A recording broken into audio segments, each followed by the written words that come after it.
At Zero, on a quiet April night in 1971, a metal cylinder vanished into the dark, and humanity followed it somewhere it had never lived before.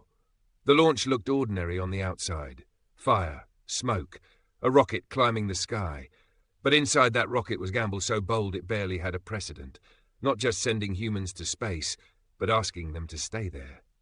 For years, spaceflight had been about brief visits, quick orbits, short triumphs, come back alive. But this time, the plan was different. This time, humans were building a home in orbit.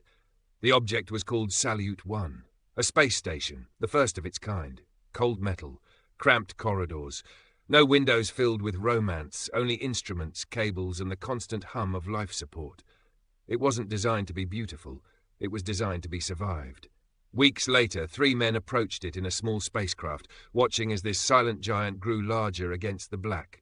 No one had ever docked with a space station before. No one knew what living in orbit for weeks would truly do to the human body or the human mind. When they entered Salyut 1, the silence was unsettling.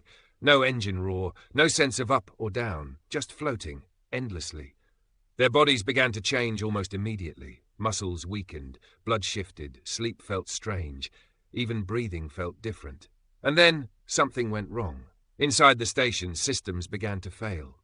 Air quality dropped, temperatures fluctuated. The station that was supposed to protect them began to feel hostile. Every alarm raised the same unspoken question: is this where it ends? Midway through the mission, the dream cracked. The crew was ordered home early.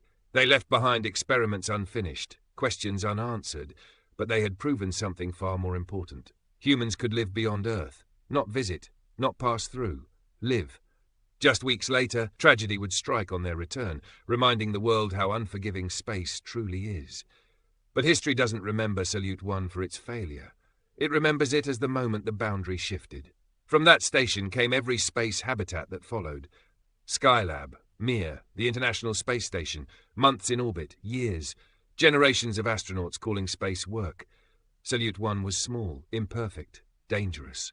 But it was the first place where Earth was no longer beneath human feet, only a distant blue memory outside a window. If this story made you feel the weight of that moment, help keep stories like this alive. Like the video, share it with someone who loves history. Subscribe for more journeys through humanity's turning points, and comment below. What do you think living in space for the first time truly felt like?